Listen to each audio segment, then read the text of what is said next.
সেই জেহালাতের যুগে তারা এরকম মিটিং বসালো। বড় বড় নেতারা, আমার আপনার মতো নেতা না, বিশাল বিশাল নেতারা মিটিং বসানোর পরে বলল যে কোনোভাবেই তো ইসলামকে দমন করা যায় না, কোরআনের এই আলোকে তো দমন করা যাচ্ছে না, তো কি করা যায়? এমন কে আসো বাপের বেটা যে মুহাম্মদ সাল্লাল্লাহু আলাইহি ওয়াসাল্লাম তার মাথাটাকে কর্তন করে আমাদের সামনে নিয়ে আসতে পারবা? 100 উট। কয় শত উট? 100 উট তার জন্য গিফট। কেউ দাঁড়ায় না, সাহস পায় না, কিন্তু হযরতে ওমর দাঁড়ায় বলল আমি মুহাম্মাদের মাথা কেটে নিয়ে আসবো। বলি নাউজুবিল্লাহ। হযরত ওমর রাদিয়াল্লাহু তাআলা আনহু রওনা দিলেন,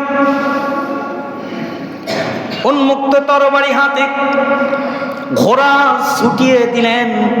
ইসলামের আলোকে স্তব্ধ করে দিবেন, ইসলামের আলোকে দুনিয়া থেকে চিরবিদায় করে দিবেন নিয়ত করেছেন। রাস্তা দিয়ে রওনা দিয়েছেন হযরত ওমর রাদিয়াল্লাহু তাআলা আনহু।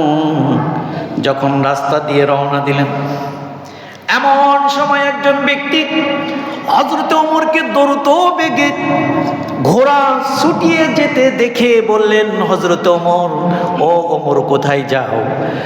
হযরত ওমর বললেন, ইসলামের আলোকে দুনিয়ার বুক থেকে নিভিয়ে দিব বলে মুহাম্মাদের মাথাটারে কর্তন করতে যায়। তার সামনে দাঁড়ানোর মতো কেউ ছিল না। আল্লাহর নবীর সাহাবী বললেন, ওমর, মুহাম্মাদের মাথা কর্তন করতে যাওয়ার আগে তুমি তোমার ঘরে খোঁজ নিয়ে দেখো, তোমার বোন আর তোমার ভগ্নী প্রতি ইসলাম কবুল করেছে। মাথা ঠিক নাই। আহারে, আমি ইসলামের আলো স্তব্ধ করতে যাব, নিভিয়ে দিতে যাব, অথচ আমার ঘরে ইসলামের আলো জ্বলছে। কথা ঠিক কিনা? আমার ঘরে ইসলামের আলো জ্বলছে,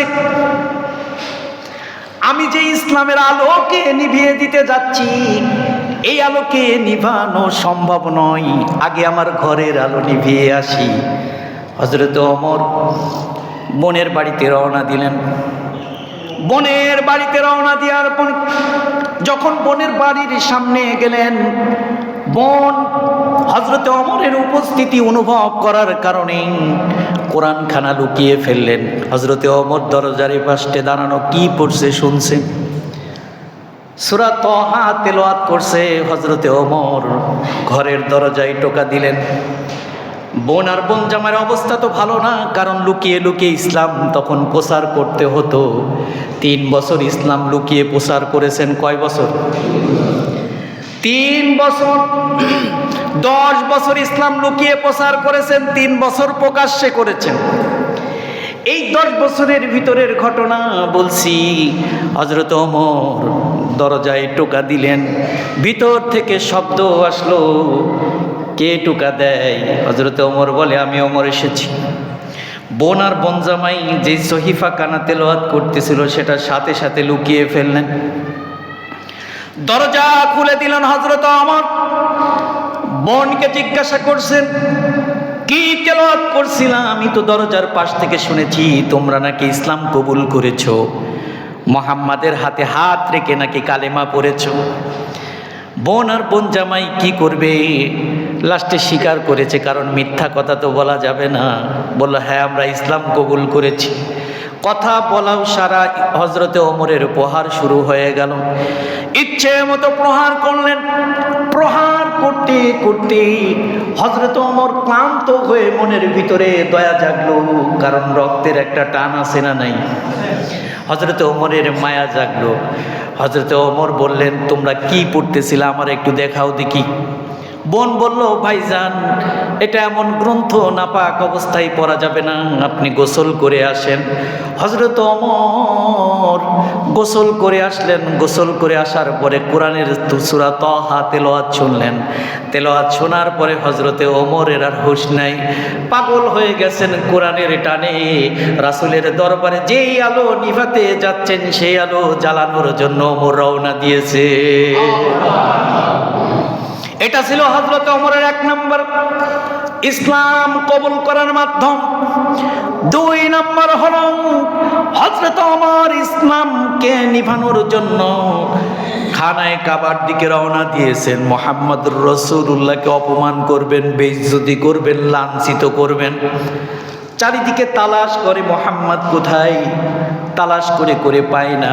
খানায় কাবার কাছে গিয়ে দেখে মুহাম্মদুর রাসূলুল্লাহ নামাজ পড়ছে, নামাজে দাঁড়িয়ে গিয়েছেন। হযরত ওমর দূর থেকে চিন্তা করে এই মানুষ যেটা তেলাওয়াত করছে এটা কোনো কবির কবিতা ছাড়া হতে পারে না।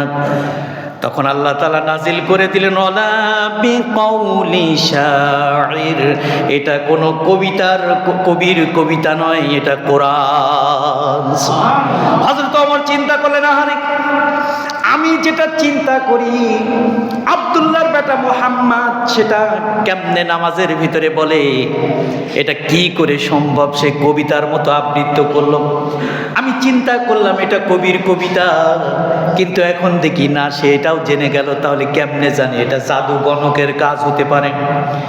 এই চিন্তা যখন হযরত ওমর করেন, হযরত ওমর চিন্তা করলেন এটা কবির কবিতা। আমি চিন্তা করলাম নামাজের ভিতরে তেলাওয়াত করলো, হয়তোবা এটা কবির কবিতা নয়, এটা হয়তো আব্দুল্লাহর বেটা মুহাম্মদ গণক।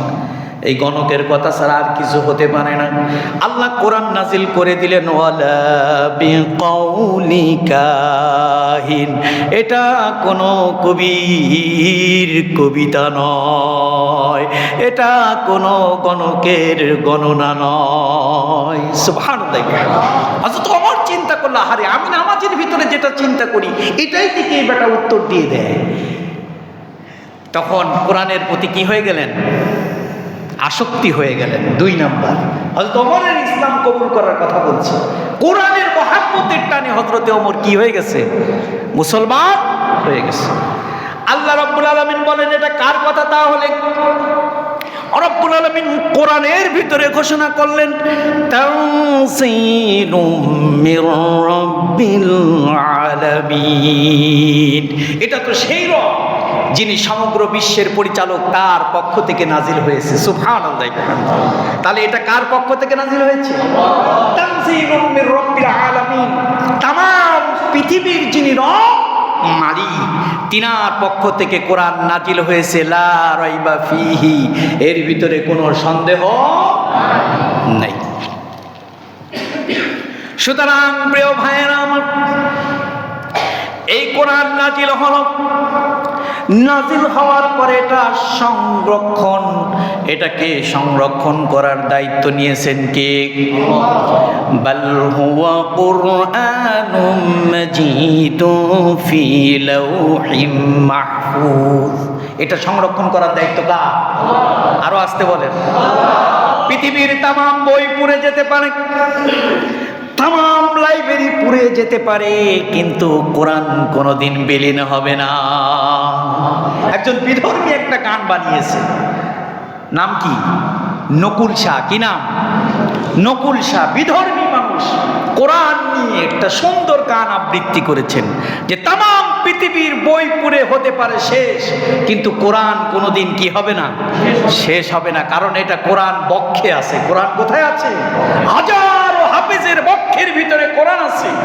তুমি तमाम পৃথিবীর বড় বড় আলেমদেরকে, ওলামাদেরকে, যারা দিন প্রতিষ্ঠার সংগ্রামে অংশগ্রহণ করে, সাইয়্যেদ কুতুব বলুন, ইমাম আবু হানিফা বলুন, ইমাম মালিক বলুন, যাদেরকে জেলখানার ভিতরে হত্যা করেছে, শুধু তাদেরই হত্যা করতে পারবা, কিন্তু পৃথিবীর বুক থেকে কোরআনকে বিলীন করা সম্ভব।